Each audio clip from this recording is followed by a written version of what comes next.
Good morning, everyone, and welcome back to Workforce Wednesday in the Kentucky Chamber Workforce Center's Bus to Business virtual program series.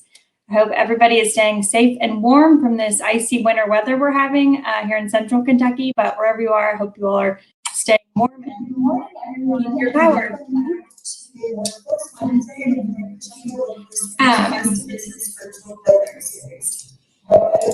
Today, we will be hearing from Claiborne Farm in partnership with Horse Country. It is part of our series with them focused on equine-specific careers. So before I introduce our speakers today, I want to thank our sponsors, the Kentucky Society for Human Resources Management and AT&T, who are awesome partners of ours and excited to welcome their involvement in our programs and in help in investing to bring classrooms to careers. We also want to thank our partners at Udemy for this virtual event platform that's helping us go live this morning. As usual, all of our resources and videos are housed on our website, kychamber.com/bus2business. This webinar is being recorded, so if you're not able to tune in live on February 10th, we will have it housed on our YouTube and Facebook for sharing and able to rewatch at a later date. So without further ado, I'll kick it over to our friends over at Claiborne Farm. Our Talent Pipeline Management Equine Project Manager, Lori Mays, will be monitoring the chat for any questions and will lead a time at the end for Q&A. So if you think of anything while we are hearing from our Claiborne Farm, please put it in the chat and she will make sure it gets asked. So I'll welcome Jill and the Claiborne Farm team. Thanks. Good morning and welcome, everyone. I'm Kevin Lay. I'm the Assistant Stallion Manager here at Claiborne Farm, and glad you could join in on our virtual tour here today. Got a little ice going on in the walkways, but we're going to venture out and visit with some of our guys here today and just kind of give you a day-to-day rundown of how we operate here in the stallion department. And then at the end, if you got some questions about some of the other aspects of the farm, we'll be glad to do that as well. But all the guys are outside here. They are currently turned out and enjoying a little run out time here. Hopefully the weather doesn't get real bad. We can keep them out till bring up time. But exciting day today. Today is opening day for breeding season here at Claiborne Farm. So just time is really getting ready to get busy. We got guys putting on shows for you here as we speak. They're stretching the legs out. But we'll talk about a little bit about how you got started here at the farm. Yes, I actually was born and raised here on Claiborne Farm. I'm third generation here. My grandfather handled stallions here for 18 years. My father worked here for 27 years. He did the fencing. We got roughly right at 90 miles of fence here at Claiborne Farm. As Jill kind of pans back through, just about everything you can see off in the distance is Claiborne Farm. There are 3,000 acres here, and we got just over 500 head of horses. We're due, I think, 179 babies this season.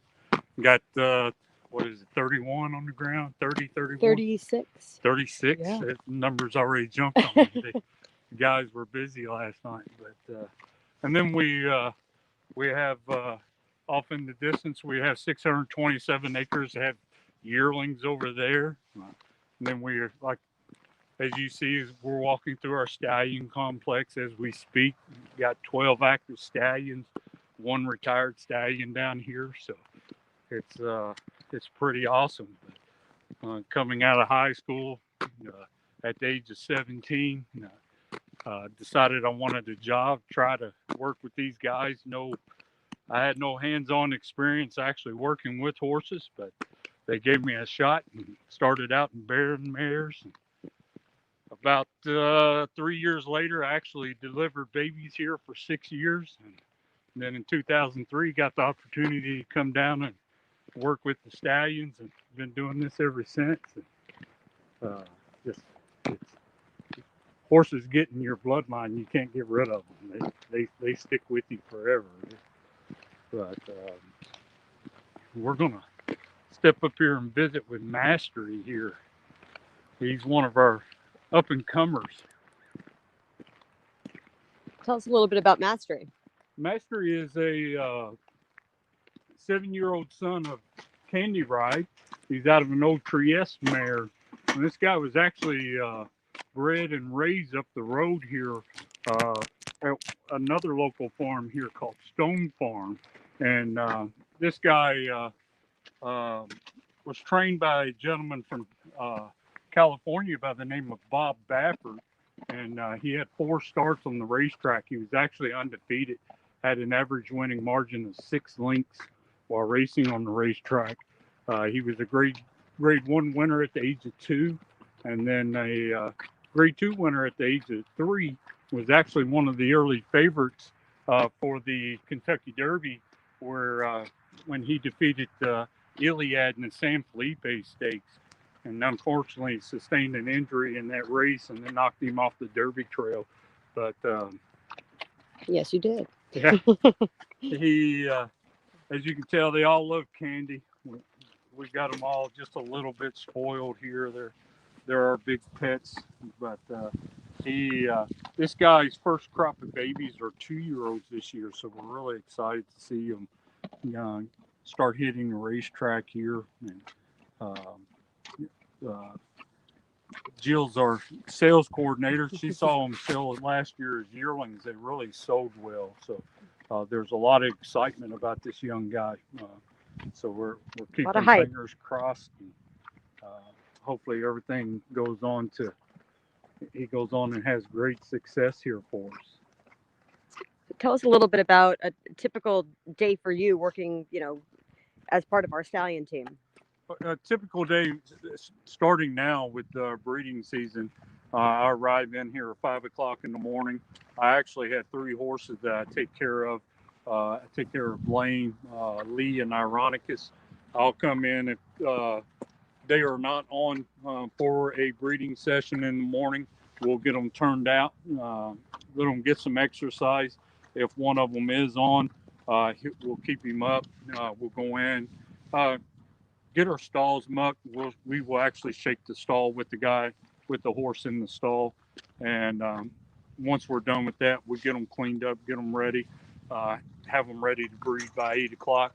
Once he goes down, covers his mare, he'll be turned outside.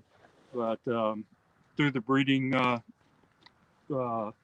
session, I'm one of 2 guys that actually handle the stallion in the shed. And then once we're done, we're back to taking care of our horses. We'll make rounds, check on them, make sure everyone's okay. Health reasons, make sure there's no colic concerns going on. Someone's not kicked a fence or something of that nature. But and then we also we do tours here at Claiborne Farm. Next month we'll actually open it up to be going 7 days a week with tours. Exciting time of the year.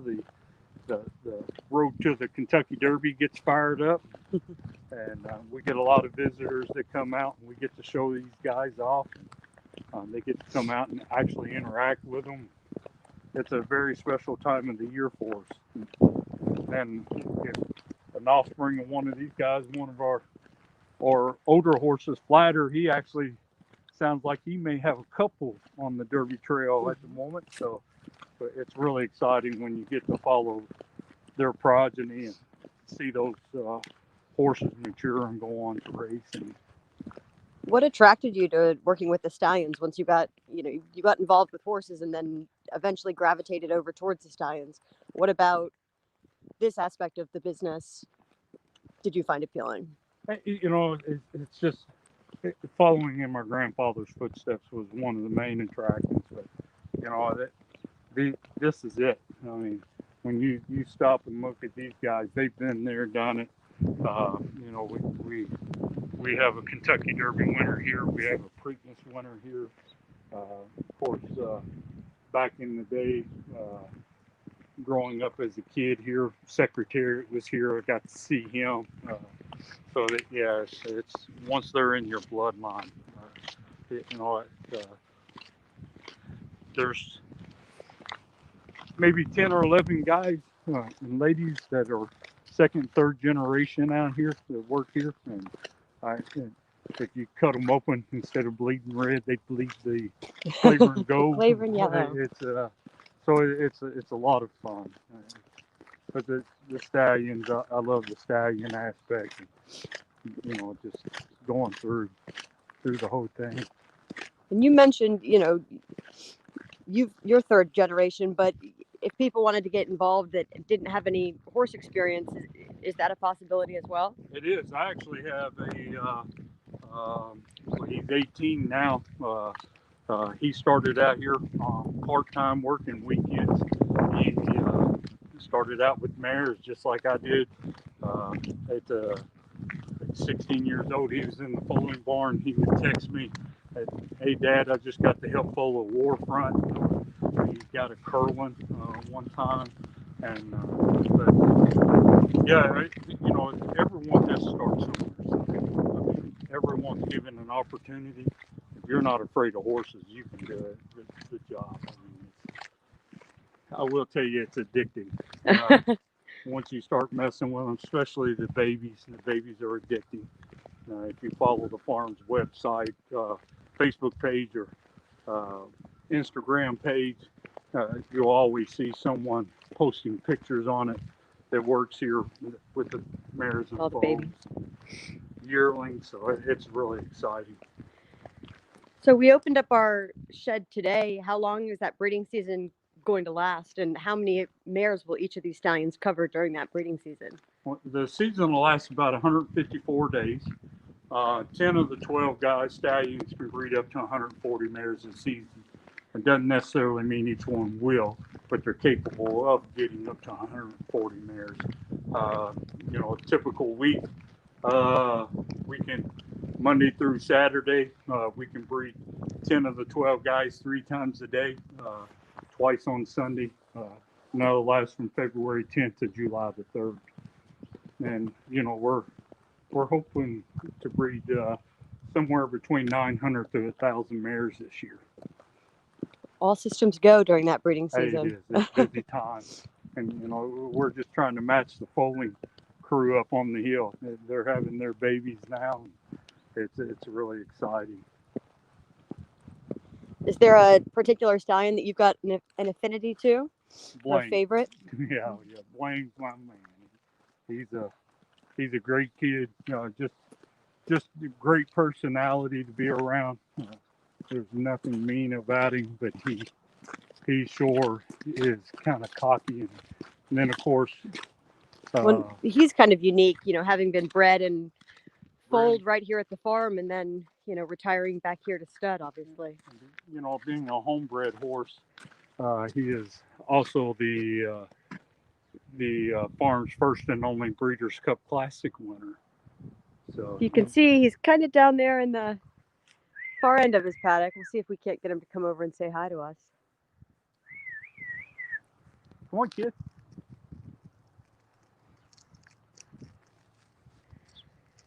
So after the breeding season comes to a close, what does the other 6 months of your year look like with these stallions? It's just taking care of them. We don't shuttle any of our stallions here, so from July till February, they are actually off recuperating from the breeding season. It's a 6-month vacation. Yeah, sounds nice. It's very stressful. It's a very tiring process. So, they get that time to recoup. But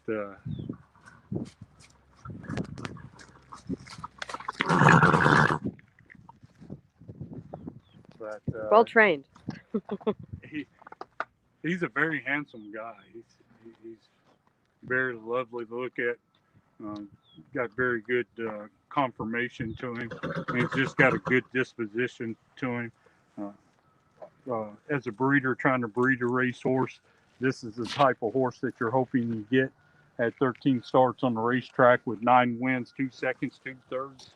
Yeah, was a 3-time Grade 1 stakes winner. Won the Stephen Foster, the Whitney Handicap, and the Breeders' Cup Classic. So Beat a pretty good race mare in that Breeders' Cup. He did. Yeah, actually that year he beat 2 really nice horses. He defeated the top male horse, a horse by the name of Quality Road.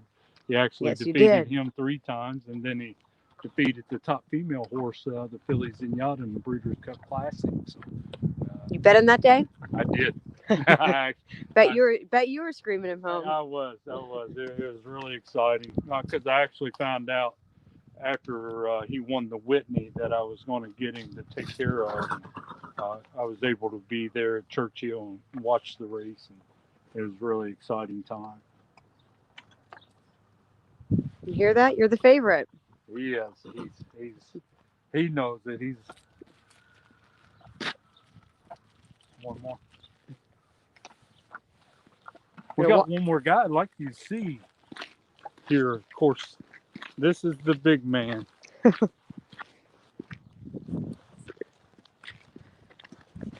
So who's this? This is Warfront. Warfront is our top stallion here at Claiborne Farm. Last 4 seasons, he had a stallion fee of $250,000.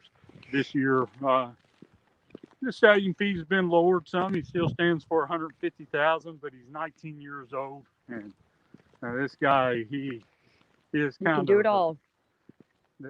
Yeah, this type of horse here doesn't come along every day. He's pretty spectacular. So what are some of the things that would go into determining a stud fee for some of these stallions? When they retire from the racetrack, the stallion fee will be based off of pedigree, race record, and then of course their conformation. And we have a bloodstock agent here. His name is Bernie Sams, and he's the guy that kind of oversees that. And determine that as they get going and their progeny hit the racetrack, how well they're doing on the racetrack, their stallion fees will start to adjust. This guy, when he retired from racing in 2006, he actually entered stallion duties here with a stallion fee of $12,500, eventually making his way up to the high mark of $250,000. So it tells you what his progeny. I think he's got 79 stakes winners. He's got something like 45 graded stakes winners, 22 Grade 1 or Group 1 stakes winners. So yeah, this guy, he's special. He knows it. He does know. His groom, John Niehaus, he really makes sure that he spoils this guy a little bit. So he'll be the first horse that Gianna get up every day and come in and check on. But you mentioned the year that they hit the track. That's going to be a really important year. So that first stallion that we saw, Mastery, that's what he's coming into this year. It'll be an important year for him. Yes, and the third and fourth years are the hardest years. Most breeders are they won't jump off the bandwagon too quick.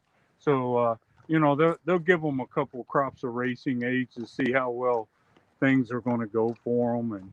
And but that third and fourth season, they've got to have runners because people are paying a lot of money to try to get one. So if they're doing well, they get to move up in the ranks. If they're not doing well, they slide. So we don't like to think of the latter part of it. We want all of them to be good horses. So. We've seen some of the stallions. You want to walk down to the breeding shed and kind of show us a little bit about what you do down there during the breeding season and how that process works? It's really fascinating. This is what makes the wheels on the bus spin for the farm. You never know when that magical moment, that right mare with that right stallion comes along, and you get that great offspring. You saw Warfront. His son Will is now here, just retired here this November. He won the Preakness Stakes in 19, so we're excited, and hopefully he gets to have the torch passed to him before long, and he gets to pick up where Dad's going to leave off. So you're always trying to get that next good. This is what makes it go. Lots of hours in planning and Yes, time spent on that. owners, bloodstock agents, been drooling over stallion registers, coming out and inspecting stallions, then Bernie's going over them, these applications that are being turned in, trying to get into these stallions, and he's trying to handpick the best applications he can get to each one.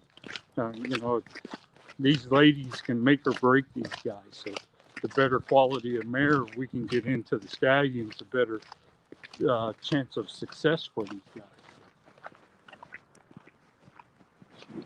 So now we're at our breeding shed.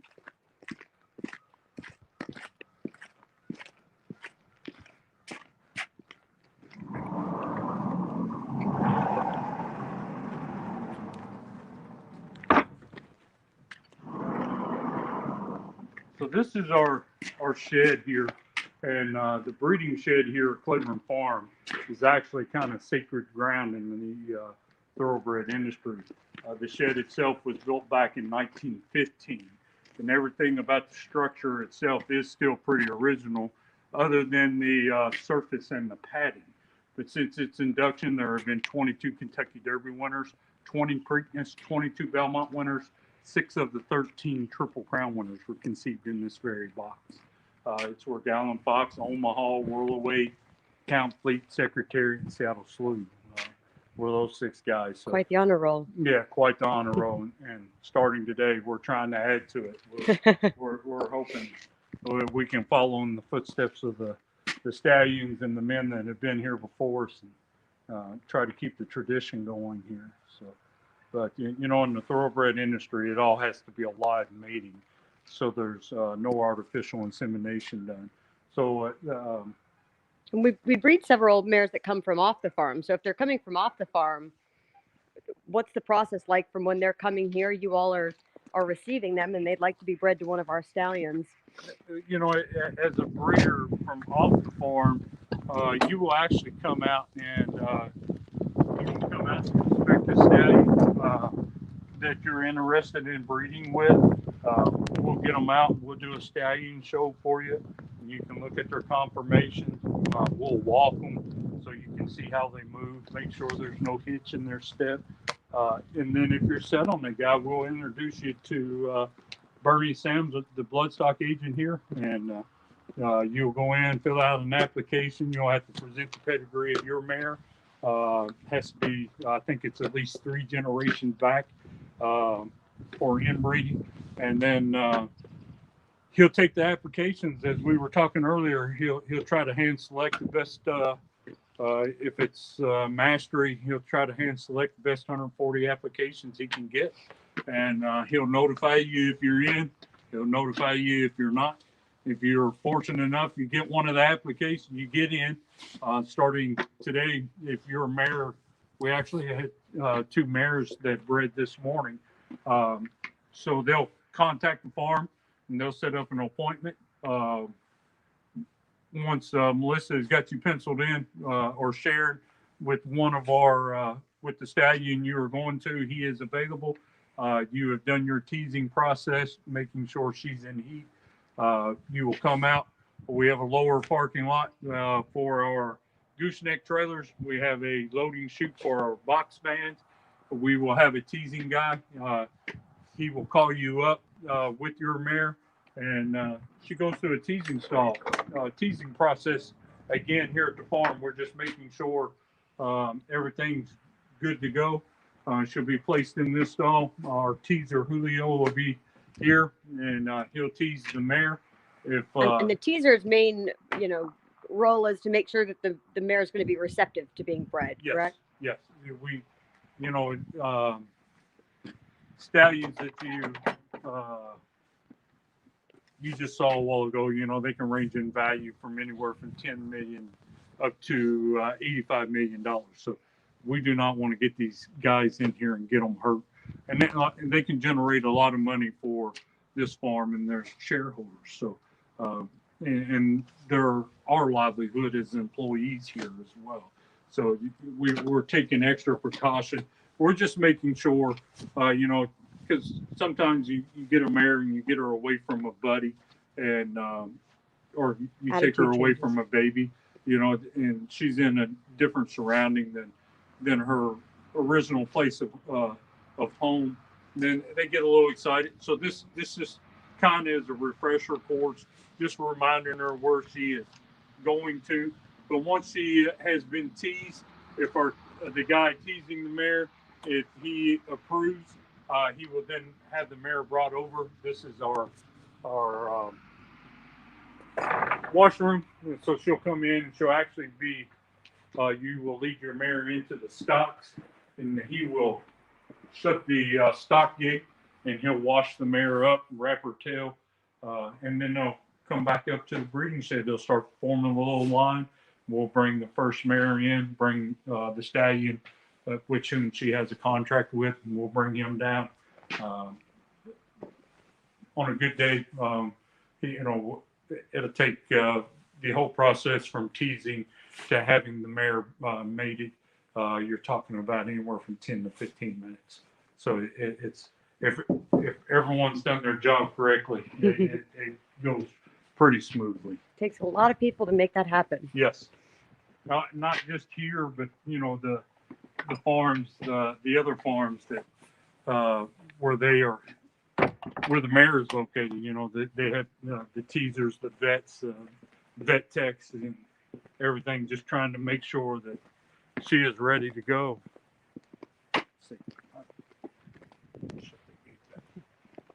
When you think of the horse business, it's not just everybody doing the same job, is it? It is not. I mean, a lot of different people doing a lot of different things. You take this farm along. We have right now we have right at 90 full-time employees. And if you can think of them, we have them here. We have electricians, carpenters, plumbers, painters, a fencing crew, and then you have your horse staff, which all we do is take care of the horses. But and even within that, there's several different options. You're obviously working with the stallions, but we've got a whole team of people that do the same with the brood mares, and a whole team of people do the same with the yearlings as well. Yes, and then like we are in our breeding season and foaling season with the stallions and the mares. Once we wind down, then it falls into the yearling guys. The yearling guys, the men and women that work there, they start sales prepping. So they're starting to get geared up. It becomes their time. So the cycle continues. Yes, it's a full circle. And then, the horse industry itself, it branches out to many different things. You got this, and we have farriers that come in. And then that branches out to people have to make shoes and nails. You got your veterinarian, and then the pharmaceutical companies that supply the veterinarian with the necessary medicines that we need. So it can branch out to many different ways of employment through the horse industry. What are some of your favorite parts about your job out here?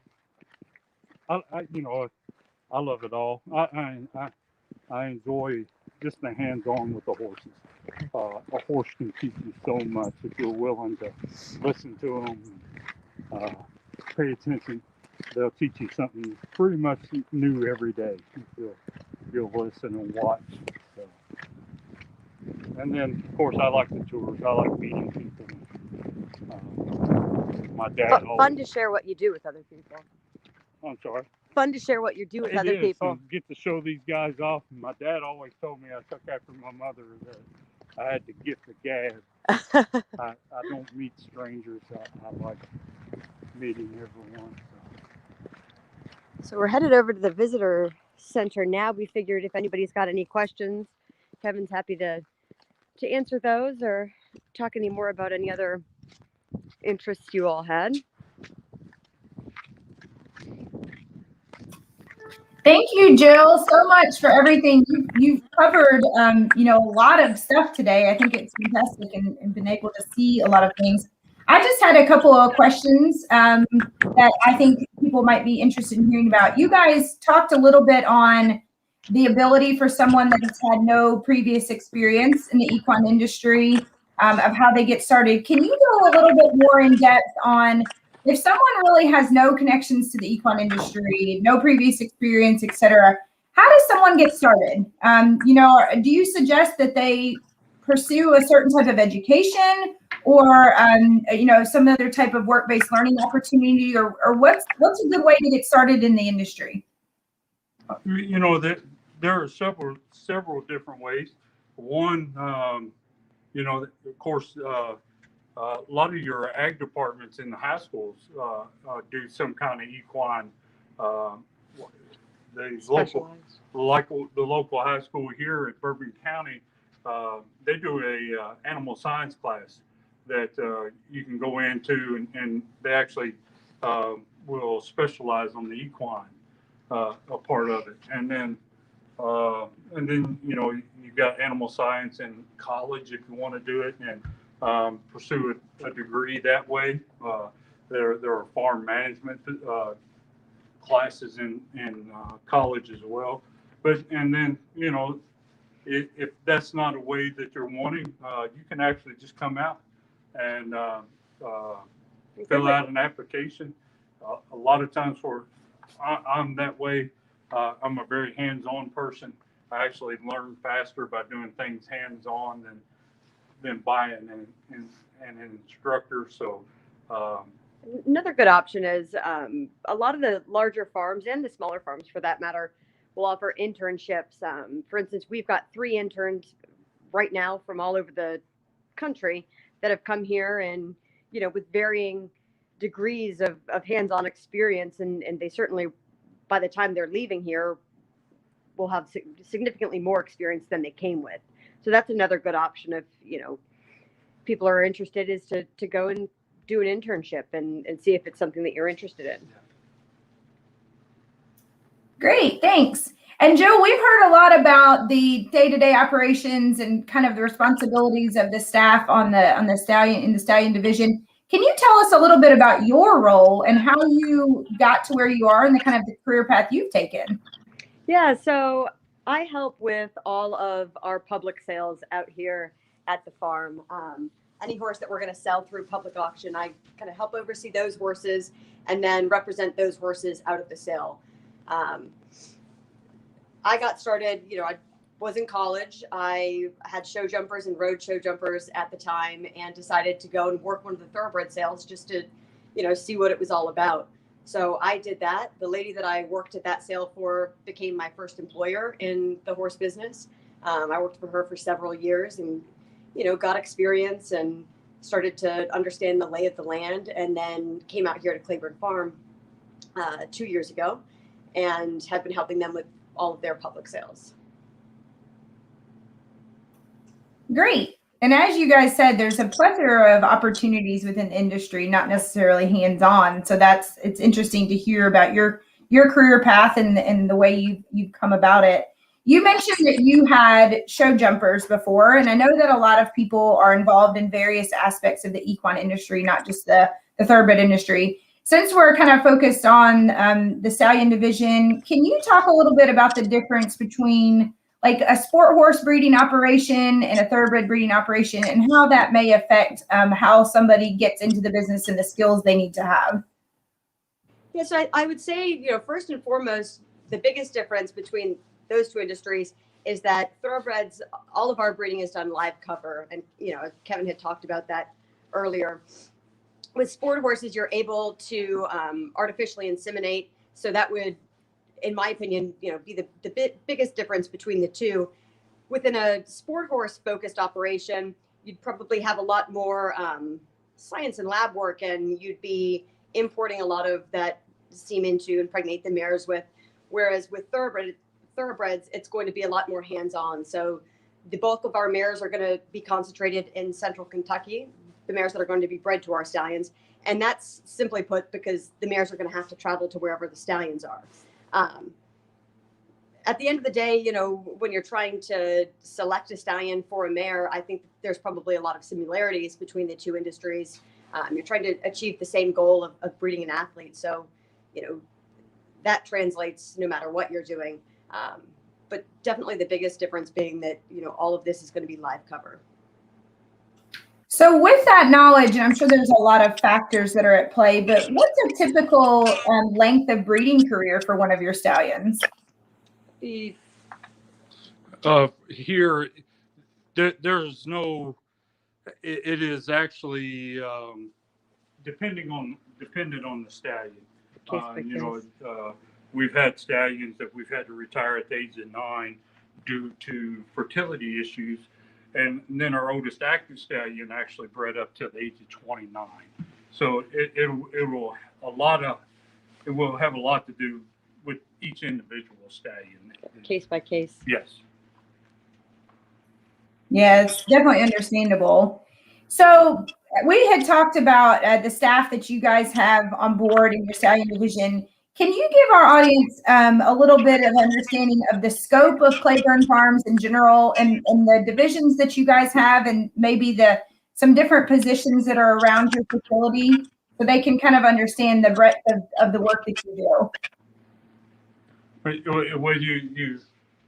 We have pretty much 4 divisions. You know, you have your stallion division, you have your broodmare division, you have your yearling division, and then you have your maintenance division. You know, there's on Claiborne Farm here, there are 50 barns, there are 35 homes. As we were talking, there's just over 90 miles of fence here, so there's a lot of maintenance. So carpenters, electricians, you know, we constantly need them, painting crew, fencing crew, it's all here. And then a lot of people specialize as far as the horses go. There are 6 stallion guys here. And then you have your broodmare crew that specialize in that department. Those guys are going to be, you know, checking the mares along, making sure that the mares are, you know, going to be bred when they're ready. So they're dealing with our vets and our vet team a lot to make sure that process is happening. And then within the yearling division, you know, all of the horses that we're going to sell at public auction, those horses have to go through a process to get ready for that sale. So you've got a group of people that are solely dedicated to that for, you know, the months leading up to the sales. And, you know, so within each division, you certainly have a specialized set of tools and tasks to achieve the goal that you're working towards.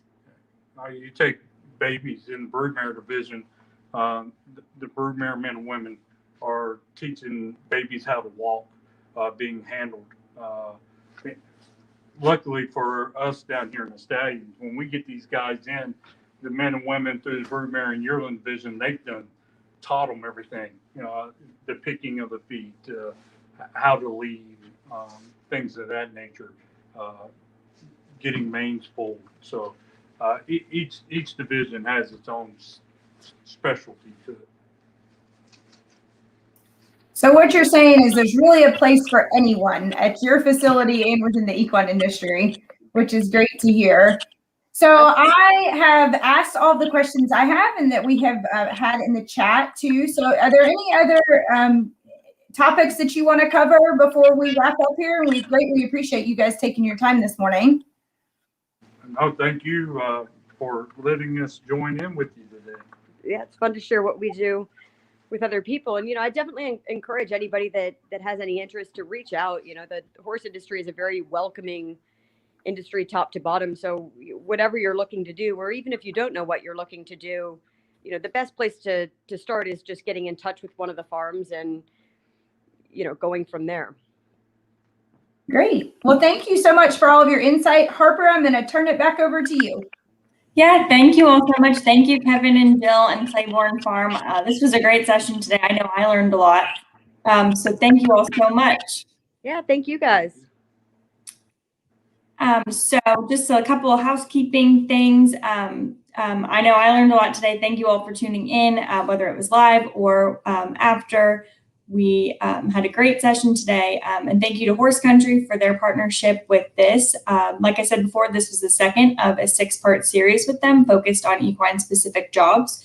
So keep your eyes out for the next one next month.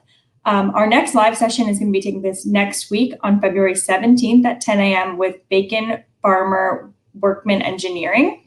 And we hope you all will sign up and participate with us next week. If you have any questions or anything, please reach out to me directly at hsmith@kychamber.com. And we hope you all will tune in. Thanks.